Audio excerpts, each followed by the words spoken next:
Hi, welcome to Lead Today. I'm Jonathan Simpson. I'm a pastor and a leader and a coach for leaders. And today I want to start on a three-part series of how to keep moving forward or how to advance.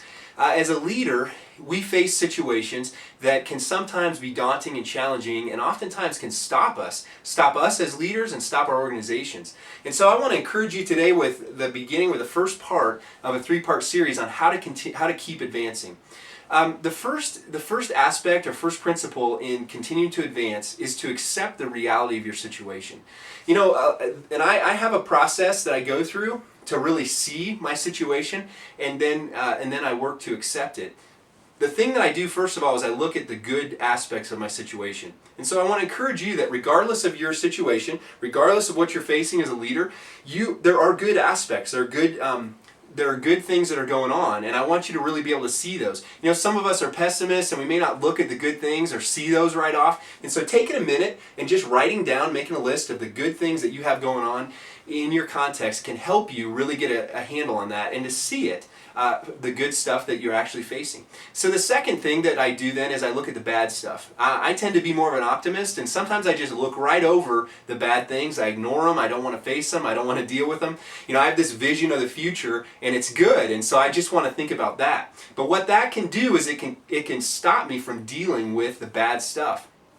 And as leaders, if we're going to advance, we have to deal with the bad stuff. And so I want to encourage you next to make a list of the bad things that you're facing.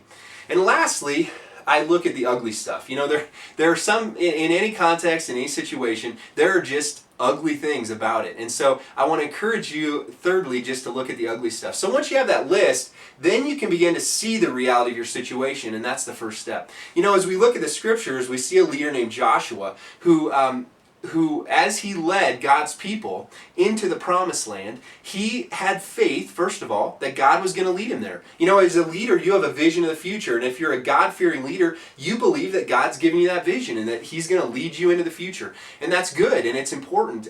We have a hard time advancing without that. But what Joshua did in his context was, even though he had that faith, he wasn't afraid to look at the future and look at the reality of the situation. So he sent spies into the land, and as they came back and gave data and information about what they would be facing, Joshua took that information and as he was able to see it, then accept it, he was able to deal with it. So I want to encourage you in your context to see the reality of your situation and then accept it. And once we've accepted it, then we can begin to move forward.